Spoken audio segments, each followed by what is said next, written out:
First, I want to thank Judy for organizing the panel and for drawing me back to the subject of platform-mediated work. I did one sort of intervention in it in regard to sort of a historical account of the development of taxi capitalisms in Toronto, focusing at the end, of course, on Uber.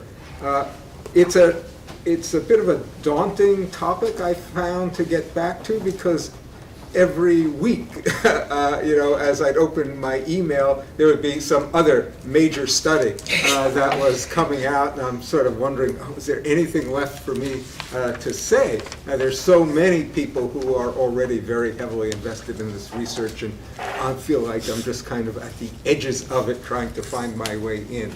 And so my goals really were kind of, I think, fairly modest. I mean, they're very broad, but they're fairly modest, I think, in terms of essentially what I try to do here is to provide a terminological and a conceptual mapping of platform-mediated work, to review a little bit of the literature on the size of this space, to understand the different structures that I identify in platform-mediated work, and then to develop some hypotheses about the political economy of platform-mediated work, focusing really on the question of how and where is value extracted from labor, right, in this context. So that's a lot to cover in a short paper, but I do it at a fairly high level of abstraction, which is why my fellow panelists have consented to let me go first, because they're going to sort of, I think, for the most part, have a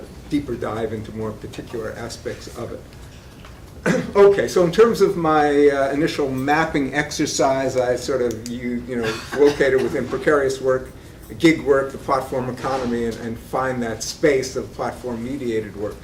So in terms of precarious employment, again, these are things I don't have to spend a lot of time on. I rely primarily on Leah's definition of precarious work as a layered phenomenon that focuses on various forms of labor market insecurity, lack of security about continued employment, low pay, low control over labor process, and limited access to regulatory protection. Within that, though not completely overlapping it, I also tried to sort of use gig work, and the reason I did this is because I found very, very different terminologies in the literature. Some people refer to the gig economy as if it was only platform-mediated work, and I found that was not a very helpful way to think about it. So I used Wayne Luchuk's definition of gig work, really sort of types of contracts, short-term work, freelancing, and self-employment. So gig work is mostly precarious work, but there are also, I think, forms of gig work that we probably might agree are not precarious. High-level consultants who have no insecurity whatsoever through their participation in those arrangements. The platform economy, of course, is a much broader than platform-mediated work. I use Nick's, I'm not sure I pronounce his name, Sirinicek's definition, digital infrastructures that enable two or more groups to interact. So effectively, the platform is a kind of intermediator through which goods and services are sold. Of course, I'm only interested in that portion of the platform that involves labor. And so I had to make some definitions where there are mixtures. Airbnb is out. It's primarily about real estate, although there's obviously a labor component to me. So platform-mediated work lies at that intersection. It's actually more gig work than precarious work, I think, as a subset of precarious work, but I couldn't figure out how to get the circles aligned in a way that would sort of make that more visible. Okay, in terms of the size of the space, there have been some recent attempts to estimate how much of the labor market is conducted through these platforms. And Larry Michel of the Economic Policy Institute, he did it on the basis of full-time equivalent hour, or full-time equivalent employment. So he took into account the fact that much of platform-mediated work is part-time and intermittent. And he came up with a calculation that in the United States it's 1/10 of 1%. Right, of the workforce is engaged in this. Harrison Kruger. Kruger is an economist at Princeton, but he's worked with Uber actually, and has been given access to all kinds of their data. He comes up with a figure of about 0.5%, and then using his methodology, which is actually based on the number of people who are enrolled in Uber, and then a calculation of what percentage of platform-mediated work they represent.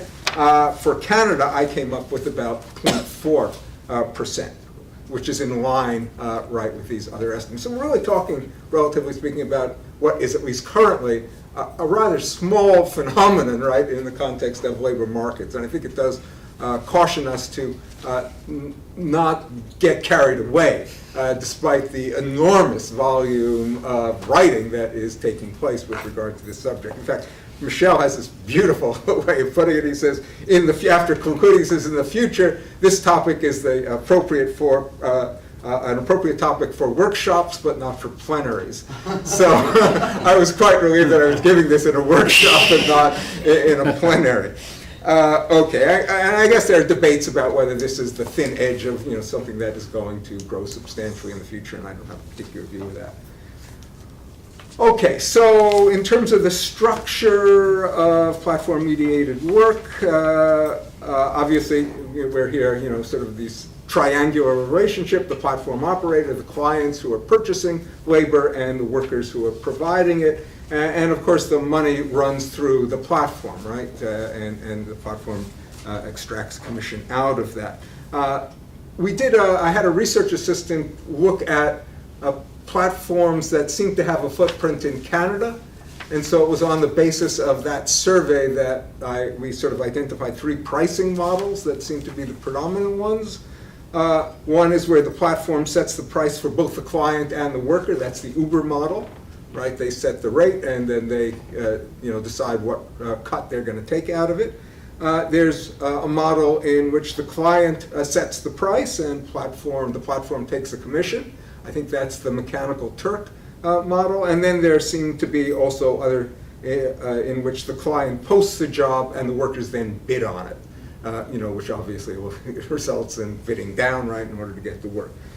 In terms of these 3 people, the client, the platform operator, and the worker, I also tried to differentiate sort of different characters that may fill those roles that I think is significant. So in the platform operator, I'm looking at platform capitalism. In other words, we're talking about platforms that are there in order to, profit-making enterprises.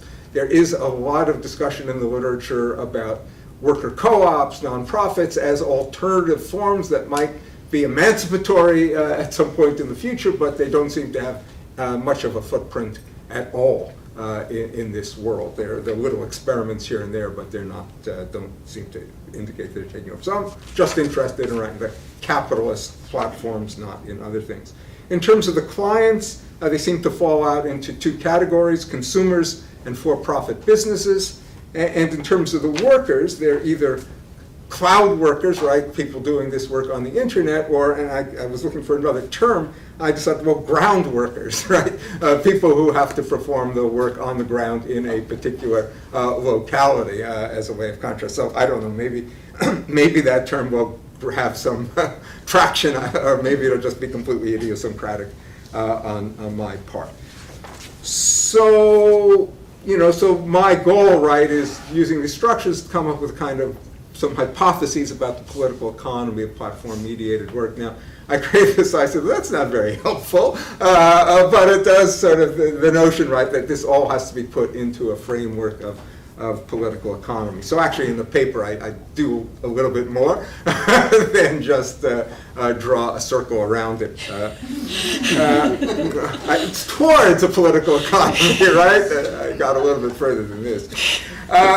So I start with a general political economic account of the rise of precarious employment and gig work and the technological developments that make platform-mediated work possible and also attractive, and I'm not going to go into that. I think those discussions are, in Judy and Peter's papers on the plenary, I think, sort of went into that quite well, so I'm not going to spend a lot of time examining that. What I want to do is to apply a kind of political economy analysis to what I see as these two predominant models of platform-mediated work. The first is the model in which it's consumers that are getting services from my ground workers, right? And the second is business clients who are getting work from cloud workers. And I think that are the two sort of common structures that we find most frequently. And obviously there are always variations, but my sense is that this captures, this division captures the two models that are predominant. So I'm looking then at the relationships, right, between each side of the triangles in these two different models. So I'm going to start with the consumer ground worker model. And so I first look at the relationship between the platform and the consumer. And here I ask whether the platform can extract significant rents or value, right, from the consumers themselves. And my argument, again, these are arguments that ultimately need more empirical support, but on the reading that I've done of the literature so far, my sense is that this is actually difficult to do unless the platform can establish a monopoly or a quasi-monopoly position. And while that is certainly what they want to do, that is certainly Uber's goal, in terms of the biggest player, my understanding is that they're actually having a very difficult time achieving that despite network effects, despite being there first and assembling, both sides of the market, taxi users and drivers. Why do I think they're having such a problem? Well, in part because they're already competing with a pre-existing low-wage service economy.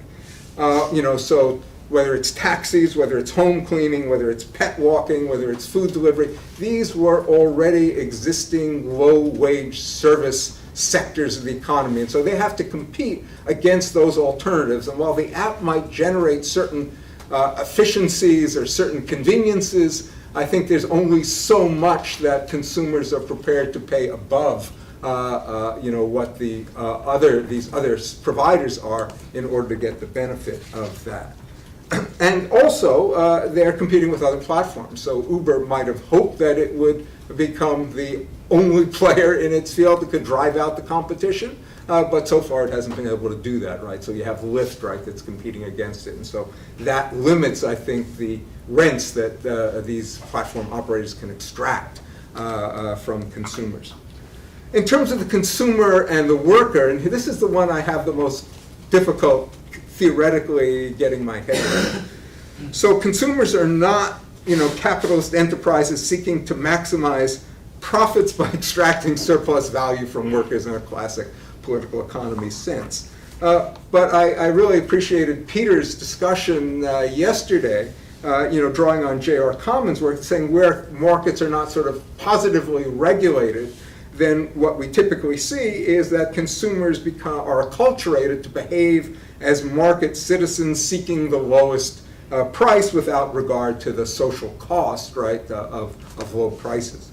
And so even before platforms, one of the reasons why these service sector economies were low wage, right, was precisely because they were consumer driven into a market, right, that was crowded, right, with people who could be drawn into providing these services. And it's exacerbated when it's sort of waged workers who have services, have caregiving responsibilities downloaded onto them and have to somehow find people who they can pay to do this work without having a lot of resources available. So that creates a lot of pressure, right, on trying to find the lowest cost worker, which fuels the whole system, but I'm not quite sure how to think about the consumer. I'm reluctant to say the consumer is sort of the primary beneficiary, or it's the consumer that's extracting the value from the worker. So I think they're indirectly responsible and may become more directly responsible in models where they set the price and in models where they become involved in rating workers, right, so that they become engaged in exercising a kind of disciplinary function, right, in these relationships. So I'm still trying to get my head around how to think more clearly about that relationship. So that then leads me to the relationship between the platform and the ground worker. And you could make the argument, well, if competition prevents the platform from extracting value from consumers, doesn't competition limit the ability of the platform operator to extract value from ground workers? But I think the answer to that will be obvious to everyone in the room. Competitive labor markets rarely operate, right, for the benefit of workers, except in rare cases where there's a niche and a limited number of skills. Hockey players, and they can extract, works very well for them, but for most, supply outstrips demand, taking into account reserve armies of labor that can be drawn into the labor market as demand increases. So the ability of workers to limit their exploitation in competitive labor markets is always dependent to some extent on their capacity to limit competition, right, amongst themselves through some form of collective action, whether it's through bargaining or a political activity aimed at the state to impose conditions or limits. Not surprisingly, platform-mediated work appears at a moment when workers' collective power is at historic lows, and the labor market is degraded so that the options for large numbers of workers at the bottom of the labor market are very limited. And it's in that context, right, that the platform becomes an attractive option for many workers.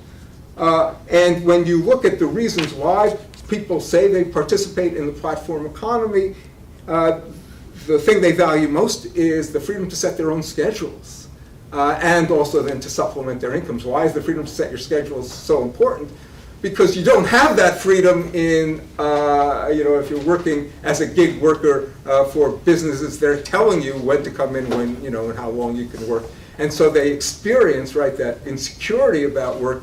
If they have access to Uber, well, if the shift is canceled, go on the app. Right? Or you can work it around other sort of kinds of jobs and make it fit and smooth over some of the income volatility that you might otherwise be experiencing. So it's not without its attractions, but I don't think that alters the larger statement, right, that it is a situation in which platforms are very much able to extract value, right, from the labor of these workers. Okay, when I turn to the second model, which is business client, businesses are the clients, cloud workers are the service providers, I want to emphasize the ways in which this is the model, the environment in which this operates is very different. First of all, the nature of the work tends to be different, right? It's now, of course, work performed on computers, but it also tends to be there's a large variety of tasks. I mean, some high-end work that occurs here, but a lot of it, according to surveys, is characterized as low skill. And much of that are micro tasks, so sort of running through pictures and captioning them, or all this kind of work. And because the work doesn't have to be performed in a particular location, right, you can draw on a global labor market. You're not restricted to a local labor market. And so a lot of that work, can be, you can draw in workers from the global south, right, to perform this at even lower wages than you would have, lower compensation, I should say, than you have to provide to workers in the global north. The question, so there's no doubt, there are attractions to this as well, but there's no doubt in my mind this is still a site for labor exploitation. The question that I focus on here is who's getting the benefit of that? Is it the platform? Who's the primary beneficiary of that arrangement? Is the platform or the business client? And I'm running out of time, but for a variety of reasons, I think the dominant player in that scenario is the business client. I think, and the literature, there's a number of things in the literature that seem to point to the fact that platforms have limited ability to control a business client, even when pressure is being placed on them to do so. And so if that is correct, and I don't have that much, I can talk more about that if there are questions later on. then I also, at the end, try to think about the implications of these two structures for resistance, because the power dynamics in the two models are different, and therefore the strategic possibilities for resistance are different. So with ground workers, there's actually much greater scope, for example, for seeking coverage under local protective labor and employment law, and this, that's probably what more labor lawyers write upon is it misclassified employment? I'm not going to get into that debate. I think the possibility of getting coverage will depend on the scope of labor law. Do you have dependent contractors or not? But it will also depend on the extent of the controls that the platforms exercise over the ground workers, and that is variable. Uber probably exercises more control than any other platform, but it's been very tough to even get them, drivers for Uber, to get classified as workers. So collective action takes place largely outside of collective bargaining, but rather in terms of, like, the New York City Workers Taxi Alliance, I can't remember, is lobbying local governments to change municipal regulations that will reduce competition, perhaps set some floors that will improve their position,